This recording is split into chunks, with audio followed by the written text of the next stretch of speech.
Good morning. I call the San Francisco Human Service Commission regular meeting of Thursday, March 23rd, 2023 to order. It is now 9:35 a.m. I am Scott Kahn, the Human Service Commission President.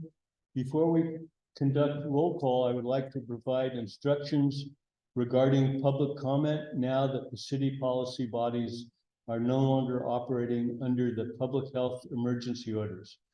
Members of the public attending this meeting in person will have an opportunity to provide public comment on every item and shall be heard once for up to 3 minutes. Those wishing to speak in person are requested to submit a public comment card to the Human Service Commission Secretary. Public comment cards are located on the table at the entrance to the auditorium in the back of the room. In addition to in-person public comment, the Human Service Commission will hear up to 20 minutes of remote public comment on each agenda item. The Commission will hear remote public comment from Zoom attendees first, followed by any public comment on the phone line. Please wait until you are called on to provide public comment. Because of the 20-minute time limit, it is possible that not every person in the queue will have an opportunity to provide remote public comment. Remote public comment for people who have received an accommodation due to disability will not count toward the 20-minute limit.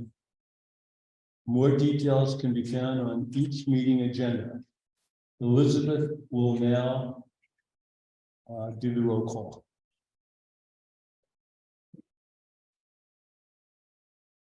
Microphone makes a horrible noise, so I'm not going to use it. Please respond with present when I call your name. President Khan? You are. Vice President McCray? Pardon my tardiness, Mr. President. No problem. Commissioner Kogler McDonald? Commissioner Semmel? And Commissioner Singh has an excused absent. We have a quorum. Thank you very much.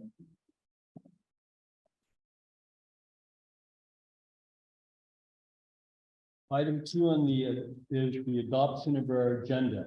There's one correction to the agenda in item 7A. Katie Albright should be listed instead of Jenny Perlman. Are there any comments or questions regarding the agenda? Please allow for the commissioners to comment. So any comments from members of the commission? So moved, the agenda. All in favor? Oh, I'm going to ask the public comment first. Oh, Is there any public comment? Hearing none? Can I ask for a motion? so move. All in favor? So moved. Item 3 is the adoption of the February 15th special meeting minutes. Are there any comments or questions from the commission regarding the minutes?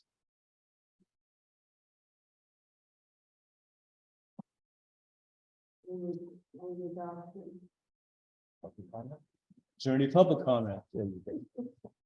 Hearing no request to speak on this item, is there a motion to approve the minutes? All in favor? Aye. So moved. Item 4 is the executive director's report and calling on Dan Kaplan. He's stepping in for Trent Gore today. Thank you, commissioners. So I'm going to do a brief report. I'm going to talk about several ESSS items whose theme is really around the end of the pandemic. I'm going to talk a little bit about a significant FCS initiative.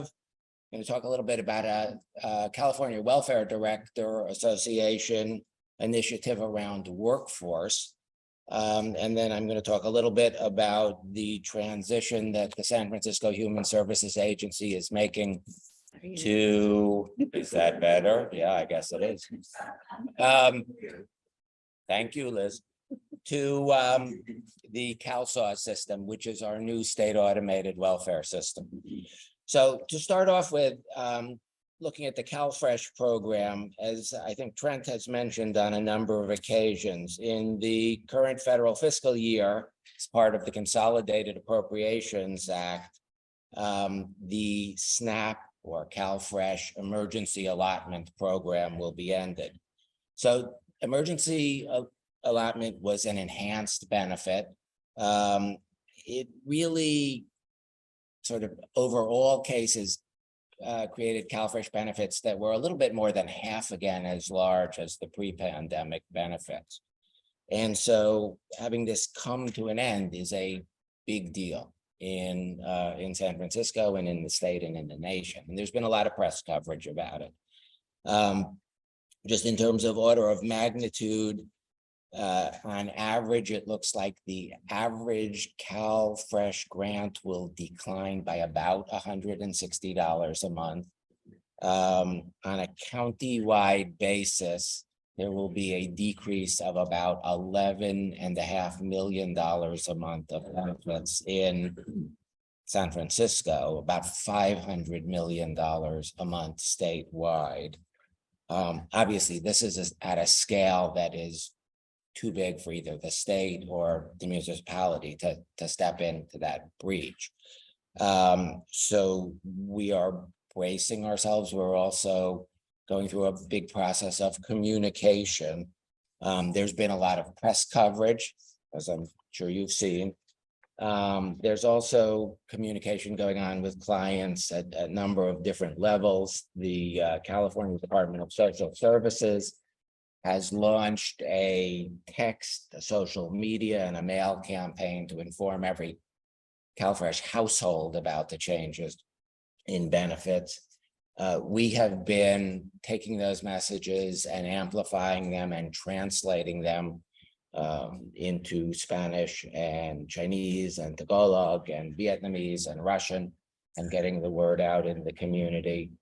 And we've also been engaging in outreach efforts to, to let people know about other resources that are available in the community. They are certainly not as big by a long shot as the loss in the benefits. So as we're going into this new moment that's going to be starting next month, we will be tracking the way demand changes at different food distribution sites that we are involved in funding. And we are really trying to keep track of what the impact of this is. And at this point, we don't know. We're assuming it's not going to be good, but we don't know how big it's going to be and how it's going to hit our system. So we will be tracking that closely and trying to work with the mayor's office and other local partners on, sort of where do we go from here. So that's on CalFresh. On Medi-Cal, on Medi-Cal, thanks. But I was trying to avoid. It's okay. Maybe just pop it up.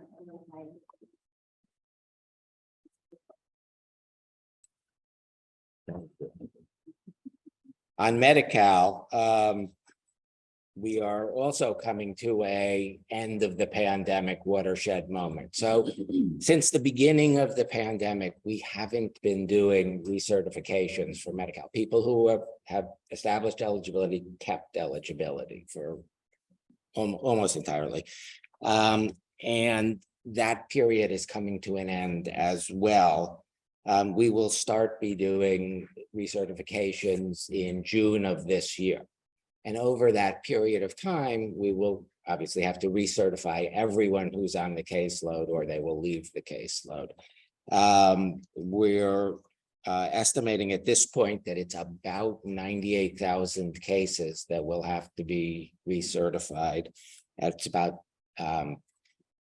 we're thinking it starts off at about 6,000 or 7,000 in June alone.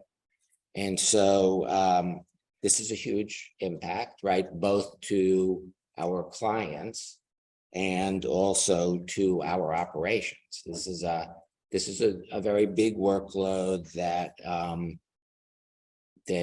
existed in the past, didn't exist for a while, and is now existing again. It's also coming to us at a time when our headcount for eligibility workers is down very low. We have about 100 vacancies for eligibility workers, and we are working very hard at hiring up. It's also coming at a time when we are transitioning our eligibility system, and I will come back to that issue a little bit later.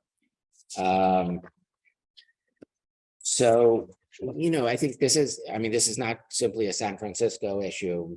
The transition to eligibility system is a statewide issue. The low staffing of eligibility workers is also actually a statewide issue at this point. It's, every county hires its own workers, but when we talk to people in other counties, they are facing the same difficulties that we are in San Francisco at both hiring and retaining.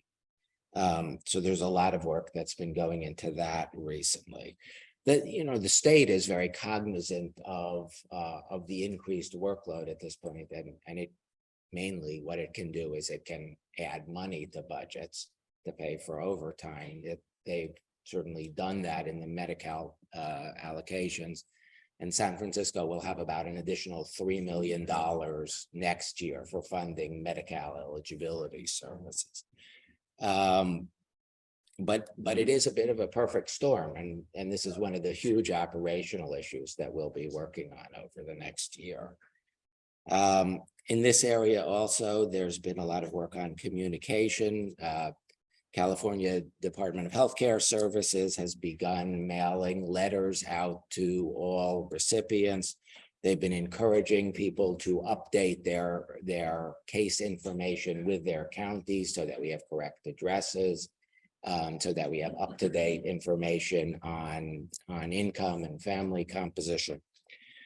But this is going to be a very large process. The other thing that DHCS is doing is it is funding outreach kinds of activities. In early March, it released grants to a range of organizations throughout the state for a total of $60 million for doing outwork and navigation kinds of services. In San Francisco, the San Francisco Community Clinic Consortium was an awardee, received about $2 million for working on navigation services over the upcoming period. And we in our SFBN group have been working with them on information and contacts and working on how do we effectively work together to keep as many people as possible on the program, or to reach new populations, new covered immigrant population. So that is another major area. A third area within ESSS, where we are also kind of coming to the end of the pandemic period, is in our CAP program. Since the Care Not Cash program went into effect in the early part of this century, we have been offering a clients who are homeless shelter in lieu of the full grant amount. There's a reduced grant amount for people who go into shelter, and we suspended that at the beginning of the pandemic. We have been reinstituting that policy, and at this point, everyone who is facing either a redetermination or is a new client is being offered shelter. And at this point, about 100 unhoused recipients are still receiving the housed grant, but they haven't come up for redetermination. And when they do, they will be offered shelter. And so that has been a big it's a reinstitution of an old policy. In WDD, we've faced a lot of challenges in helping people into the workforce during the pandemic period. We have, however, this year made 910 unsubsidized and subsidized jobs now placements. We're expecting that number will continually rise over time. We've been working with clients through our Digital Divide initiative, and we've served 366 clients with a combination of providing laptops and tablets paired with digital literacy services. And that's a program that's been going well. We've also, in our Working Families Credit Program, closed out the 2021 tax year, where we served 3,400 clients, and approved that many for the local tax credit. And then we have begun work on the 22 tax year. So we are open for business on that as well. Okay, I'm going to move to FCS. In Family and Children Services, we have been awarded a multi-year grant at the $8.5 million level for a Continuum of Care pilot program. And I guess sort of to say what this is about, foster care caseload has been going down in San Francisco for many years. It's a good thing. But as that's happened, a higher percentage of our caseload is really facing acute mental health and behavioral health issues. And it's made it difficult for folks to be successful in traditional foster home and traditional congregate care settings. And so this pilot is really around building a system that is more robust at working with kids with intense behavioral health care needs. So it is a multi-county pilot that we're engaging in. San Francisco is the lead agency, but we will also be working with Contra Costa, Sonoma, Marin, and Solano counties. And the goal is to have a regional program that enables foster youth in crisis to receive the kind of stabilization services they need, which will allow them to continue in their placements and ultimately step down from their placements. It'll provide intensive supports with a very strong mental health program. And it will have the goal of being able to step down children who can be stepped down to lower levels of care. And, and we will be working with those other counties. We'll also be working intensively with partners in the Department of Public Health and Juvenile Probation, and other service providers in the region who are well positioned to be providing these intensive services. So I think more and more this state, and I think states around the country, but California in particular, are realizing that the foster care system is not at all robust at the high end. And there has been more and more attention given to shoring up that system. And when I talk to chief financial officers of child welfare systems from other states, what they all say is that we have this small number of children who have needs that are way beyond what our system provides. And we continue to attempt to place them places and to provide good services, and we fail. We spend a lot of money and we fail. And I think that we would say in California that that's true of us as well. And so the state over the last few years has been really looking for ways to address that problem. And this is a program within that general effort.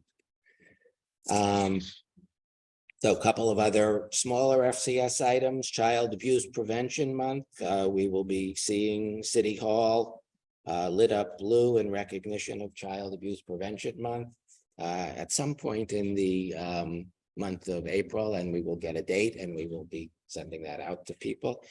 And then FCS's in-person caregiver appreciation event will be on Friday, May 5th at the South San Francisco Conference Center. And we'll be sending out a more formal invite about that soon. I wanted to mention, I mentioned before that the challenge that we and other social services agencies have been having with eligibility, with holding on to eligibility staff.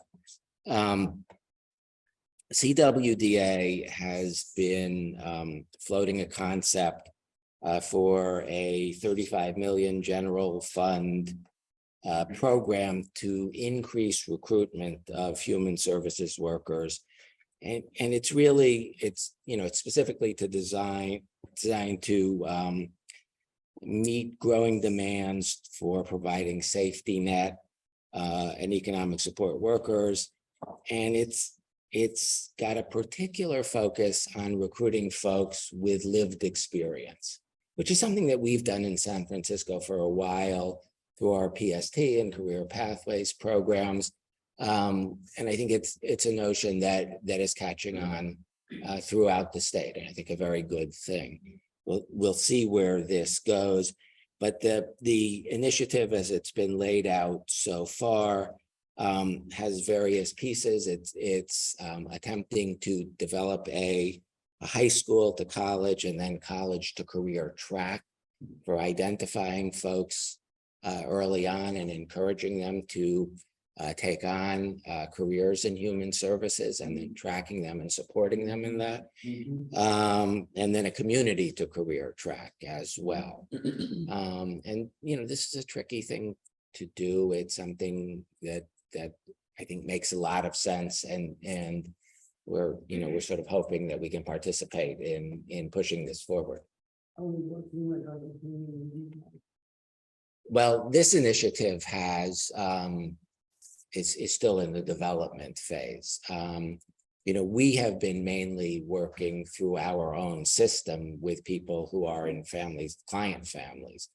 But I think this is something we've talked about broadening locally, and I think that it'll be good to have a statewide program if we can succeed in having one that we can participate in.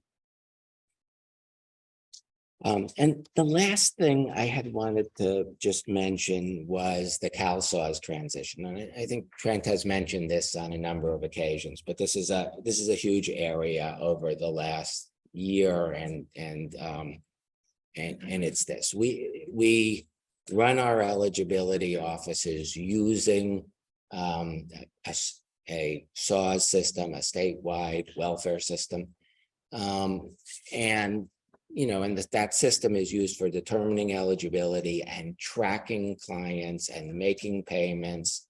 And it's got many pieces to it. They're very large, complicated systems. And in California, up until the present time, we've had 3 in theory, statewide automated systems. They're not statewide, they're all part of the state. San Francisco has participated in the CalWIN consortium, which is an 18-county consortium that operated a system called the CalWIN system. And a number of years ago, the federal government said, we don't want to support multiple systems in California. We would like to support one system in California. And there was a lot of argument about this for a number of years, but ultimately California said, okay. And we've been engaged for many years now on developing that statewide system, which is called the CalSAWS system, California State Automated Welfare System. And counties have been transitioning to it. So the last counties that are transitioning to this new system are the CalWIN counties, the 18 counties, and San Francisco is in the last wave of CalWIN counties who are transitioning. So we are slated to make this transition in October of this year. And there is just a great deal that is happening within, mainly in ESSS, also in the admin division, in parts of the FCS programs and in parts of the DOS programs that have to use the automated welfare systems. So, so we're engaged now in a lot of what are called business re-engineering processes. How do we work differently with this new system compared to the old system? We're also engaged in a lot of communication efforts that are internal, helping staff get ready for this, understanding the system, understanding how it differs. And then we will have a major training initiative that will be launching fairly soon that involves both web-based training for all workers, figuring out what parts of the system each worker needs to understand, providing in-person training for all workers. So this is all geared to getting 1,000+ people ready to use this new system by October. And that is, a large organizational effort. We have an internal steering committee that Ana Pineda and I serve on. We have committees with lots of involvement from all of our program directors. And then we have lots of detailed operational committees that are kind of hammering out the details of working with this system.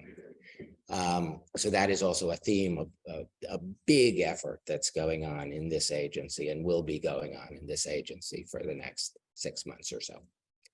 So with that, I will conclude my report.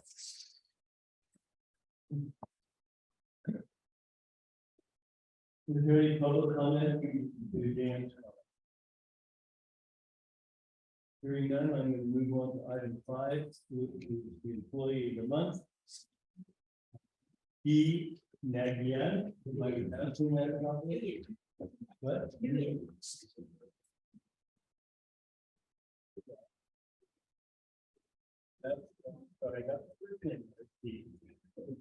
An investigative program specialist with the program Integrity and Investigation Division Special Investigation Unit is the March 2023 Employee of the Month.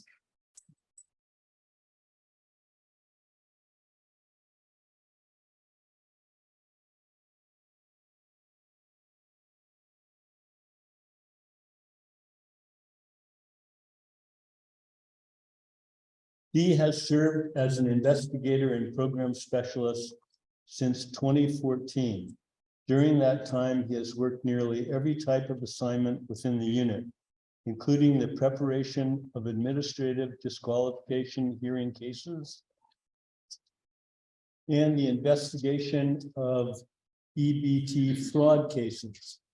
His primary responsibility is the investigation of the in-home supportive services fraud in collaboration with the Department of Disability and Aging Services and the Department of Healthcare Services.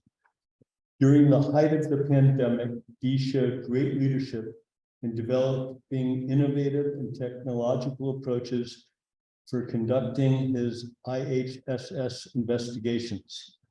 Despite the challenges associated with attempting to interview victims and witnesses, Dee succeeded in conducting timely, thorough, and comprehensive investigations while prioritizing the IHSCC recipients' health and well-being. This was an extremely important, given the majority of the recipients are elderly and more vulnerable to COVID-19. Dee continues to make significant contributions to the department's overall mission through exemplary investigative work. His positive attitude and willingness to assist other HSA staff and his commitment to providing information to the department's clients regarding services they may be eligible to receive is impressive. His enthusiasm and willingness to help his colleagues is inspirational to all. Despite taking on additional duties due to staffing shortages, he will still find time to assist his colleagues who are seeking his expertise. He is an exceptional investigator armed with excellent interpersonal skills and ability to improvise when needed and skilled at correctly analyzing evidence developed in his assigned cases. His knowledge of the job, achievements, and quality of work performed are exemplary. He is as personable as he is knowledgeable and highly regarded throughout the agency. Thank you for your contributions and congratulations, Steve.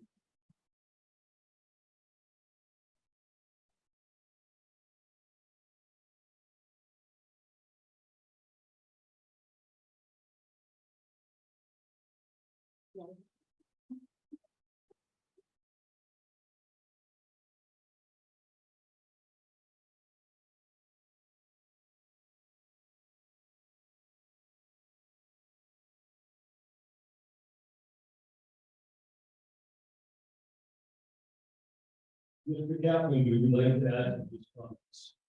Would just very briefly, and then I'll let you speak.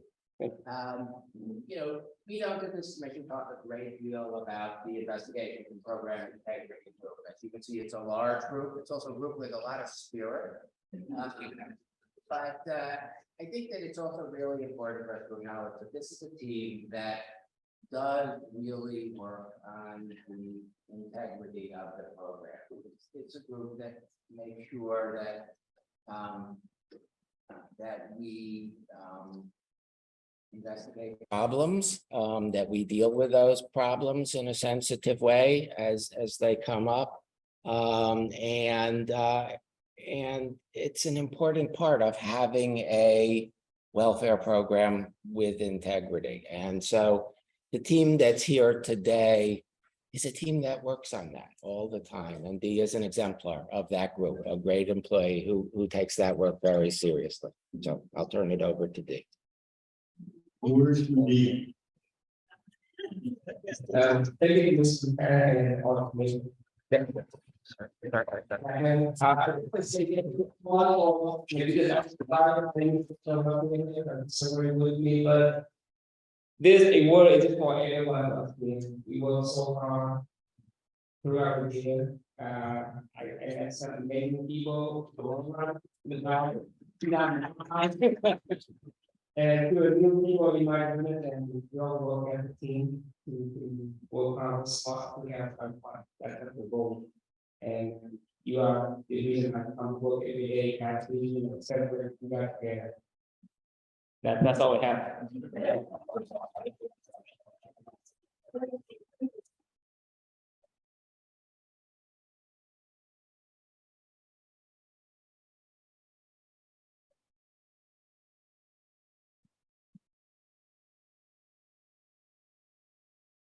Oh, it's just that, and we're really happy for everyone.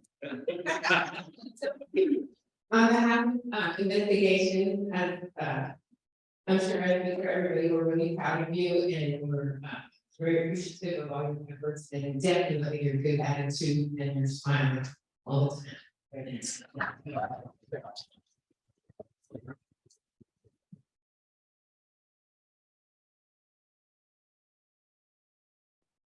Oh, thank you so much.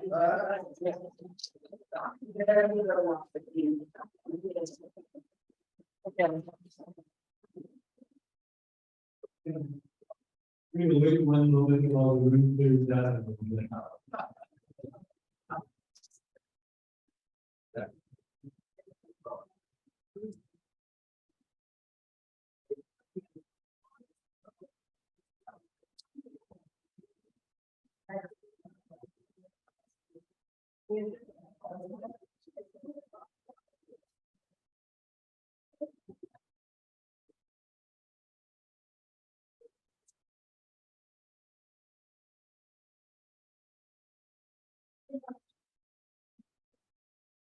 Good morning. Why am I looking for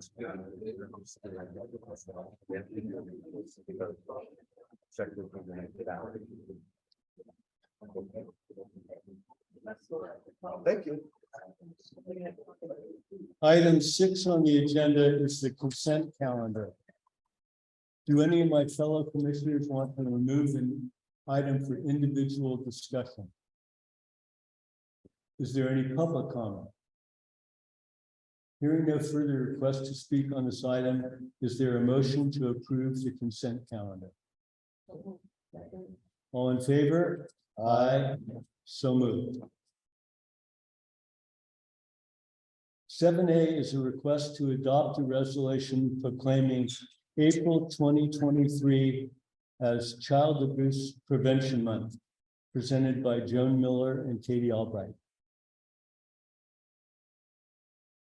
Good morning, Commissioners, President Khan. Ms. Albright and I, my colleague from Safe and Sound, will read the proclamation recognizing April of 2023 as Child Abuse Prevention Month. Whereas child maltreatment impacts not just the child, but the family, the community, and society at large. The physical, mental, and emotional effects of maltreatment persist long after child maltreatment occurs and results in ongoing costs to society. And whereas child abuse continues to be a persistent and pervasive problem in San Francisco, with 4,474 allegations of child abuse and 346 substantiations in 2022. The cumulative financial impact to the San Francisco community for the 441 verified child victims in 2021 totaled $273 million. Abused children are more likely to experience negative educational, health, and behavioral outcomes, which contribute to the many of San Francisco's challenges, such as homelessness, chronic health issues, and high school dropout rates. And whereas rates of both allegations and substantiations of child abuse disproportionately impact BIPOC families, requiring us to address long-standing issues of structural and systemic racism, society has a moral and ethical obligation to protect families from unnecessary intervention of child welfare and ensure the availability of services and supports that strengthen all families. And whereas direct investment in social programs for children and families and community protective factors, such as economic supports, community institutions and services, high-quality childcare, and policies and educational campaigns that promote equity and inclusion and change social norms, prevent child abuse, and provide short and long-term benefits, far outweighing the overall cost of downstream interventions to address the costly results of child maltreatment and trauma. And whereas effective prevention efforts succeed because of collaboration between community and public organizations, recognition of the strengths, experiences, and wisdom of families, and accessible non-stigmatizing services. San Francisco has invested in several key prevention strategies, including the Family Resource Center Initiative, jointly funded by the Human Services Agency, First Five, and the Department of Child, Youth, and Families, and developing a Family First Prevention Services Act comprehensive prevention plan, which we're doing today over at 3rd Street, that's where I'll be going after this, in partnership with several other city and county agencies, multiple community-based organizations, tribes, and caregivers, and youth with lived expertise, and whereas it is essential to continue to invest in child abuse prevention and raise awareness about child abuse and the need to support all vulnerable children and their families. Healthy children and families create the foundations for communities to thrive. And now, therefore, we, the Human Services Commission, join with others, including the Human Services Agency and Safe and Sound, to recognize April 2023 as Child Abuse Prevention Month. We urge all San Franciscans to take shared responsibility for child and family well-being and for ensuring that every family has what they need to be safe, healthy, and strong. Thank you. Are there any comments or questions from the commission? Is there any public comment? Hearing none, then I ask for a motion to approve. All in favor? Aye. So moved.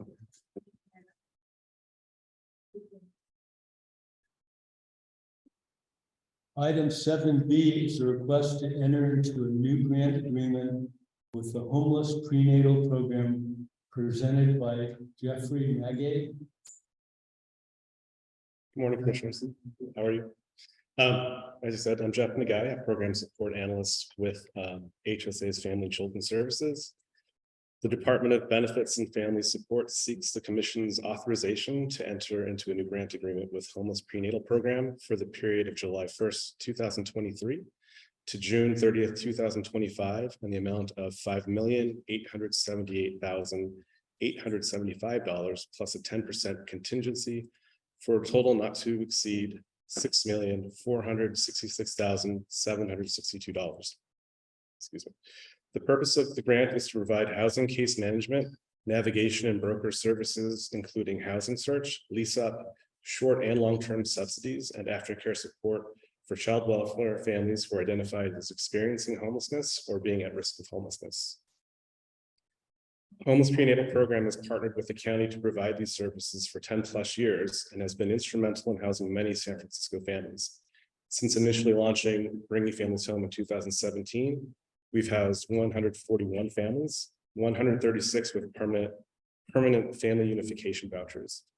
This grant agreement will allow the partnership to continue an additional 2 years and provide the same excellent services to child welfare involved families in San Francisco County.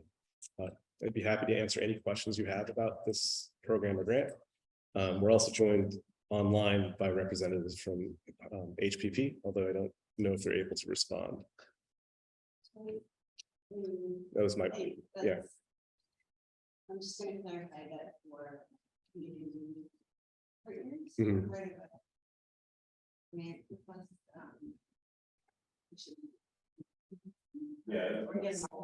That's fine. I know we're transitioning, so, but I can't project them, so everybody can, that's all. Thanks, Jeffrey. It's okay. Is there any public?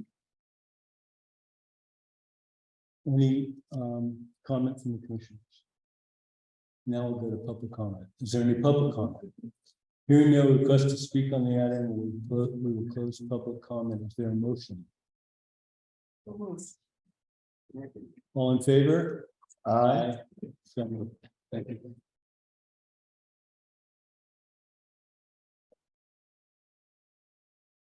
Item 7C is a request for authorization to modify the existing grant agreement with A. Philip Randolph Institute of San Francisco, presented by Cindy Randolph.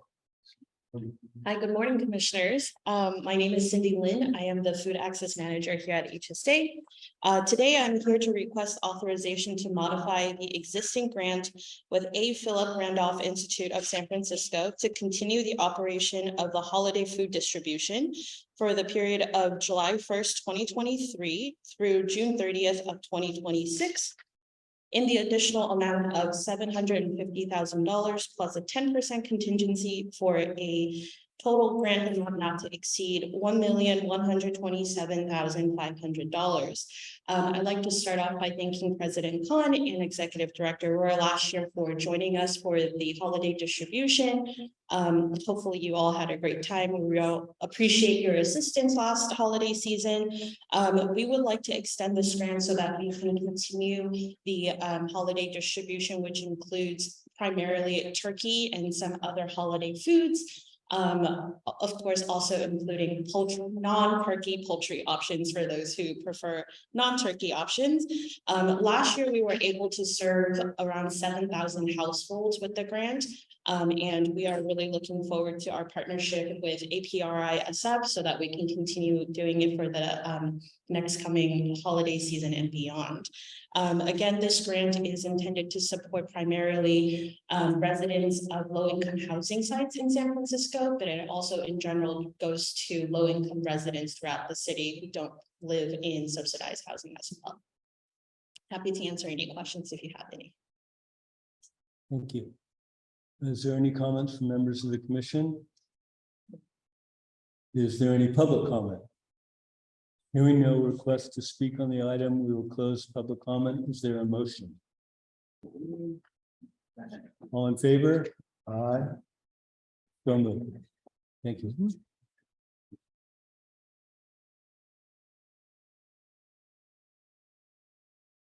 The last item on the agenda is public comment. Comments from the public will be received at this time regarding matters under the jurisdiction of the Human Service Commission. Is there any public comment?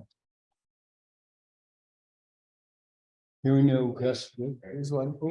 Oh, Katie, yeah, good. President Khan, Commissioners, Katie Albright, former President and CEO of Safe and Sound. I wanted to thank you for your service. I recently stepped away from this position after serving for 16 years. I am currently acting as a senior advisor to focus on statewide child welfare reform, as well as helping to transition the leadership. Dr. Pegah Faid will be joining as CEO of Safe and Sound beginning April 17th. Over my 16 years, I have been incredibly grateful to you and the entire department for your steadfast focus on children and families and ensuring that our community is safe. And we think about how to serve all families and dismantle inequitable and racist systems. It's because of the fine work that you do and that your department with Trent Rohr and Joan Miller do every day, as well as the incredible team in contracts and in investigation and throughout the organization that makes San Francisco safe. So I just wanted to express my deep gratitude to you and look forward to introducing Dr. Faid to you when she joins the organization. Thank you very much. What a pleasure. You are a pleasure. Thank you very much. Is there any public comment? Any other public comment? Hearing no requests for public comment, our meeting is adjourned.